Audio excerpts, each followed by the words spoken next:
It is Sunday morning, and I've just completed a jungle walk of just over an hour, and I am sitting under a tree and looking out at the trees around me and the mountains around me at the edge of the jungle. And I just want to share some thoughts, some more thoughts regarding the whole idea of realizing dreams. In the previous video entitled Holding On to Your Dreams, I shared some of my experiences that led to me creating the opportunity of living and working in northern Thailand and realizing a major dream in my life. And today I want to go a little bit further with regards to ways and means to go about realizing dreams. And the dream of Thailand was a very positive experience. If you want to find out more, you can watch the video, Hold On to Your Dreams. However, I also inadvertently realized dreams starting when I was a teenager at a relatively unhappy place in my life.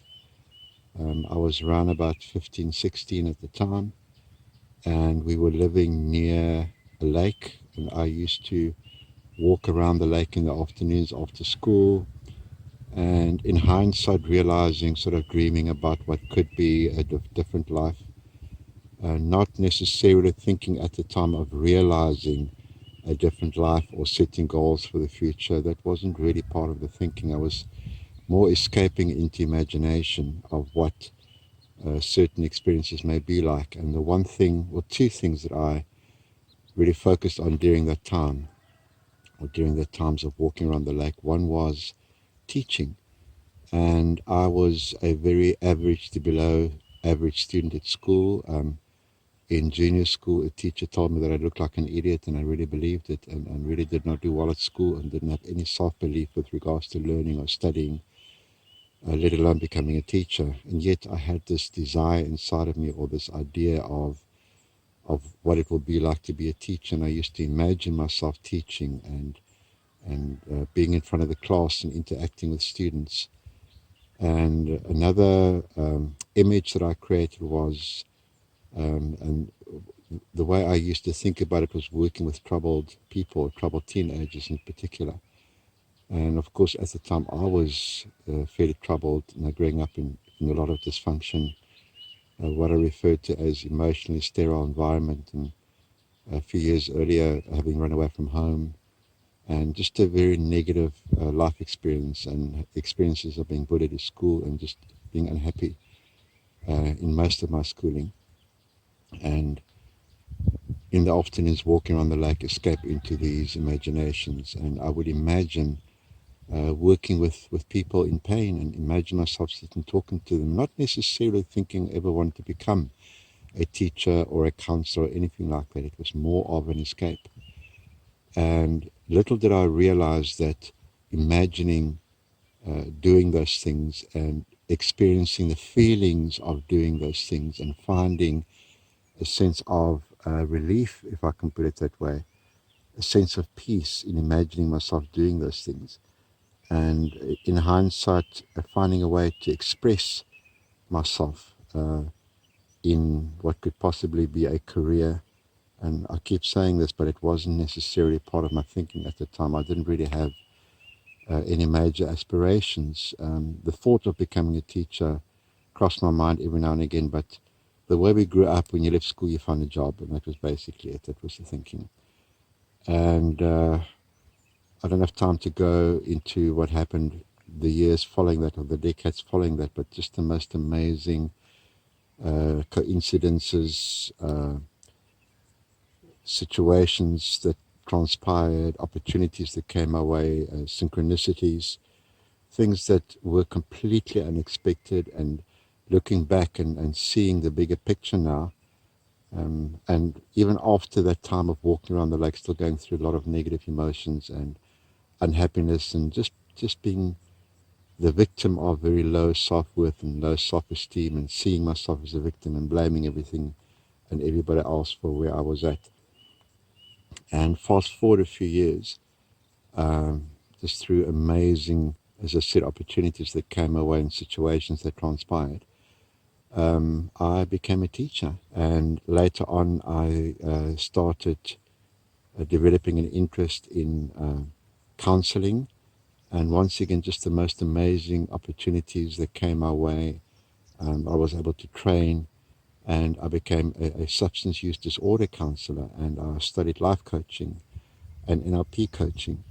And all those imaginations slash dreams that I had as that unhappy teenager, really finding those times as a way of escaping, a way of imagining a different life, unconsciously creating a path forward to make all those things come true. And where I'm sitting right now, as I said in a previous video, hold on to your dreams, living the life of my dreams, and so many other dreams and aspirations that I'd had throughout my life being realized. And the culmination of all that, living and working in northern Thailand, in an area that ticks every single box that I could ever have had on my bucket list, and doing the kind of work that I'm just absolutely passionate about, that involves a combination of teaching and coaching and counseling, and doing so at in a full-time position in an international treatment facility, and doing a lot of online work as well in the form of seminars and workshops and online clients, and just living the absolute life of my dream that I'm just so amazingly, wonderfully grateful for and appreciative of. And I just want to finish off with the idea of gratitude. Gratitude is considered from a human energy perspective to be the emotion that creates the highest possible energy, emotional energy, a vibrational frequency, if you want to look at it from a quantum mechanics perspective. Gratitude creates the highest possible human energy, emotional energy, and gratitude and appreciation, if practiced on a regular basis, contribute to creating an amazing quality of life. And I attest to that. I've learned to practice it over a period of time, and just the things that you are grateful for, you are inclined to create more things to be grateful for. When you appreciate things, you are inclined to create and attract more things to appreciate. And this is not just woo-woo ideas.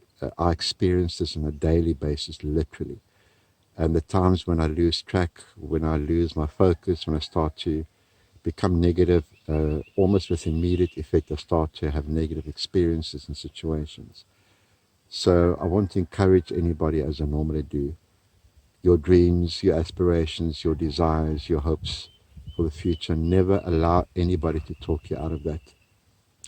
I read a meme the other day that anybody who tells you that it's impossible, it is impossible for them, not for you. I decide for myself what is possible. And as long as I focus on what I want, as long as I focus on why I want it, as long as I focus on what it will be like and feel like to realize the dream, as long as I'm open-minded to continue doing what needs to be done in order to realize the dream, nothing is impossible. We live in a world of possibility. We live in a universe of possibility.